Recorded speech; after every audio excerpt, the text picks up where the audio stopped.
India ने किस field में किस कंट्री को बीट नहीं किया।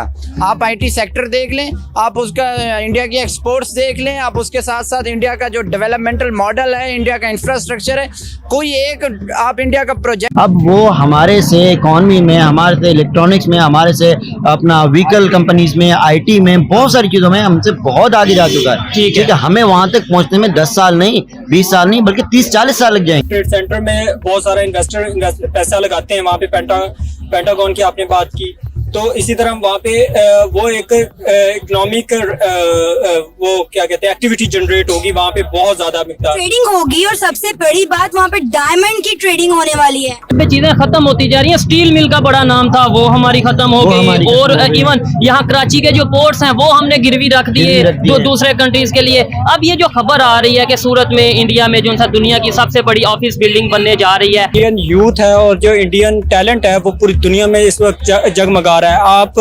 आईटीज की बड़ी कंपनीज में देख लें, इंडियन की भरमार हुई पड़ी है, सॉफ्टवेयर इंजीनियर्स की, इंडियन चीफ एग्जीक्यूटिव्स हैं वहाँ पे।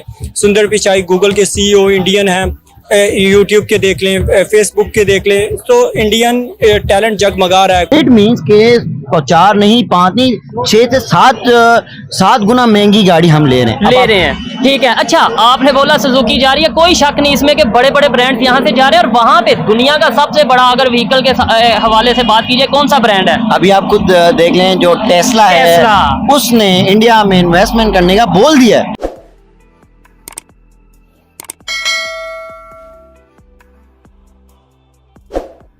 नमस्कार दोस्तों, स्वागत है आप सभी का टॉप न्यूज चैनल पर। अभी तक दुनिया में सबसे बड़ी ऑफिस बिल्डिंग का खिताब अमेरिका के रक्षा विभाग के मुख्यालय भवन पेंटागन के नाम रहा है, लेकिन अब गुजरात के सूरत में 4 साल की कड़ी मेहनत से तैयार हुए सबसे बड़े डायमंड एक्सचेंज ने अमेरिका के पेंटागन को पीछे छोड़ दिया है। अब सूरत डायमंड बोर्स दुनिया की सबसे बड़ी बिल्डिंग बन गई है।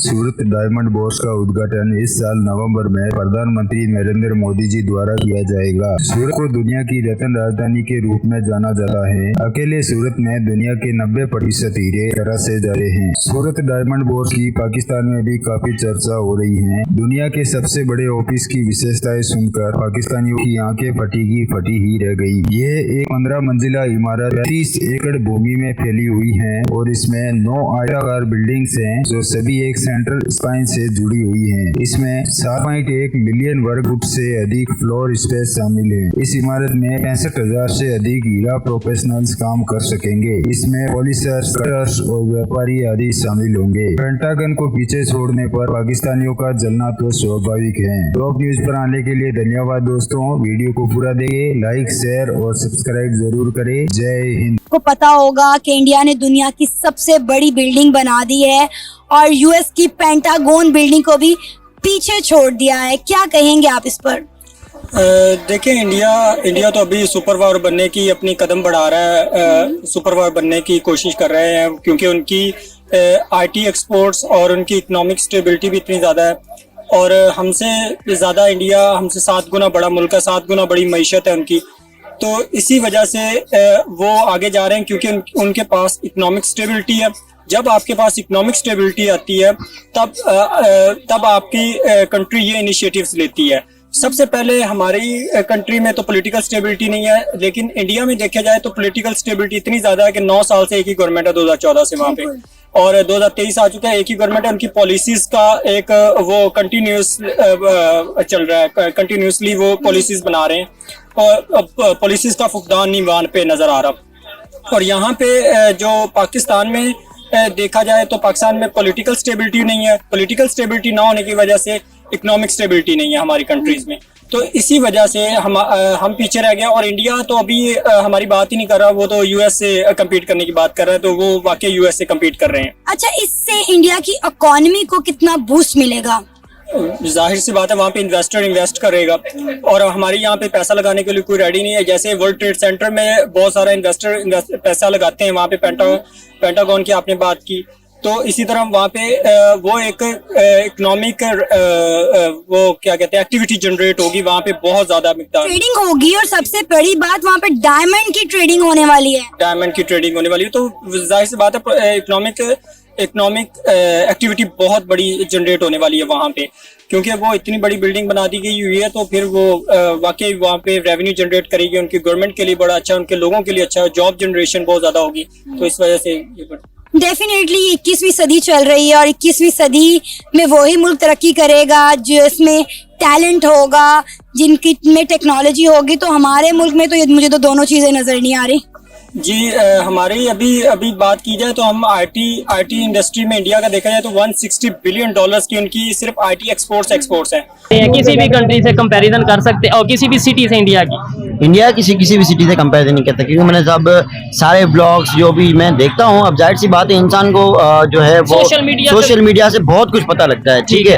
अब वो हमारे से इकॉनमी में, हमारे से इलेक्ट्रॉनिक्स में, हमारे से अपना व्हीकल कंपनीज में, आईटी में, बहुत सारी चीजों में हमसे बहुत आगे जा चुका है, ठीक है। हमें वहां तक पहुंचने में 10 साल नहीं, 20 साल नहीं, बल्कि 30-40 साल लग जाएंगे, ठीक है। क्यों? क्योंकि हमें अभी वो चीज लाने में काफी टाइम लगेगा। हमारे वहाँ पे वो कंपनीज नहीं है, हमारे पास हमें वो रिसोर्सेज नहीं है। अब आप एग्जांपल लेने कि हमारी जहाँ पे लेबर है, ठीक है, अब एक बंदा जो ऑफिस में काम करता है उसको जो पैसे मिलते हैं वो एज ए लेबर मिलते हैं। लेबर होती है बिल्कुल लोएस्ट 25,000 अभी जो है, अभी जो इसी हुकूमत में कुछ 1.5 साल हुआ होगा या 1 साल हुआ होगा, लेबर पहले थी 17,500 रुपए, ठीक है, और अब है 25,000 रुपए। 25,000 रुपए पे इंसान पेट्रोल अफोर्ड करेगा, कन्वेंस अफोर्ड करेगा, खाना अफोर्ड करेगा, घर के किराए, बिजली, बहुत सारी चीजें, वो कैसे 25,000 में करेगा? आप ये बताएं। और ऐसी सिचुएशन में फिर हम पाकिस्तान का कैसे सोचेंगे जब हम अपने घर के अखराजात नहीं पूरे कर पाएंगे? ये क्या रीजन है? आपने बोला, अभी पहले भी एक भाई से मैं इंटरव्यू कर रहा था, उन्होंने भी बोला कि जी पाकिस्तान 30-40 साल पीछे है इंडिया से। आपने भी यही बोला कि अगर हम उनके मुकाबले में जाना चाहें 30-40 साल लगेंगे।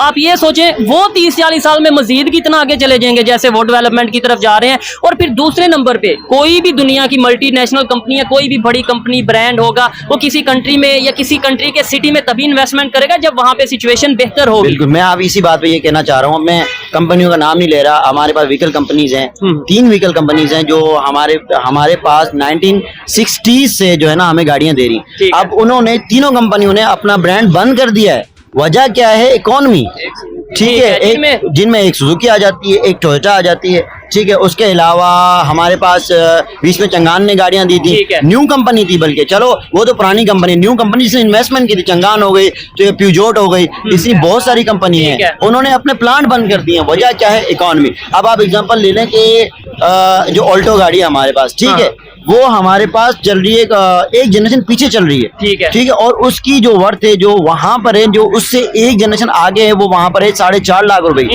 इंडिया में हमारे पास है तकरीबन 32 लाख रुपए की, तकरीबन मतलब। और अभी वो एक जनरेशन पीछे हमारे वाली अगर सोचेंगे वो जनरेशन वाली गाड़ी जो न्यू जनरेशन हमारे पास आएगी, वो तो फिर 40-45 लाख की होगी। इट मीन्स के 4 नहीं, 5 नहीं, 6 से 7 गुना महंगी गाड़ी हम ले रहे हैं। ठीक है। अच्छा, आपने बोला सुजुकी जा रही है, कोई शक नहीं इसमें कि बड़े बड़े ब्रांड्स यहाँ से जा रहे हैं। और वहाँ पे दुनिया का सबसे बड़ा, अगर व्हीकल के हवाले से बात कीजिए, कौन सा ब्रांड है? अभी आप खुद देख लें, जो टेस्ला है, उसने इंडिया में इन्वेस्टमेंट करने का बोल दिया। दुनिया की सबसे बड़ी बिल्डिंग जो कि इंडिया के शहर गुजरात, सूरत में बनाई गई है, उसने यूएस की पेंटागन बिल्डिंग को भी पीछे छोड़ दिया है, जो कि 80 साल पुरानी बिल्डिंग थी और 80 साल से वो दुनिया की सबसे बड़ी बिल्डिंग के तौर पर जानी जाती थी। यूएस का मिलिट्री हेडक्वार्टर था, जिसको इंडिया ने बीट कर दिया है। इंडिया ने अपने शहर गुजरात में दुनिया की सबसे बड़ी बिल्डिंग बनाकर, क्या कहेंगे? जी, मैं यही कहना चाहूँगा कि इंडिया ने किस फील्ड में